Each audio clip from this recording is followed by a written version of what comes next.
అందరికీ నమస్కారం అండి. జై గురుదేవ్ దత్తాత్రేయ నమః.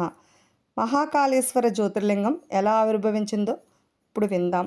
వినే ముందర మా ఛానల్ని సబ్స్క్రైబ్ చేసుకోండి.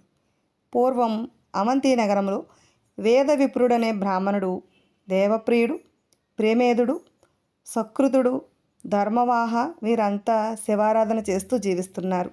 ఒకనాడు దూషణుడు అనే రాక్షసుడు సైన్యంతో వచ్చి అవంతి నగరాన్ని ఆక్రమించుకుని నగరవాసుల్ని బాధించడం మొదలుపెట్టాడు. ఆ నగరంలోని బ్రాహ్మణులంతా కలిసి వేద విప్రుని ఆశ్రయించి తమను రక్షించమని ప్రార్థించారు. సమస్త విశ్వానికి పరమేశ్వరుడే రక్షకుడు.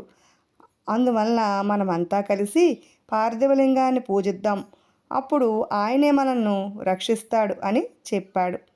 అందరూ పార్థివలింగాన్ని అత్యంత భక్తి శ్రద్ధలతో అర్చిస్తున్నారు. పార్థివలింగానికి మధ్య భాగం నుండి నల్లని ఆకారంలో వికృత రూపంలో శివుడు ఆవిర్భవించగా తమను రక్షించమని అందరూ వేడుకున్నారు.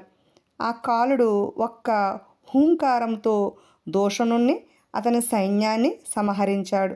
ఆ నగరవాసులంతా తమకు సన్నిహితంగా ఉండమని కోరారు. వారి కోరికను మన్నించి ఆ పరమేశ్వరుడు మహాకాలుడిగా అక్కడ ఆవిర్భవించాడు. విన్నారు కదండి. ఇటువంటి మరెన్నో ఆసక్తికరమైన విషయాల కోసం మా ఛానల్ని సబ్స్క్రైబ్ చేసుకోండి. Thanks for watching.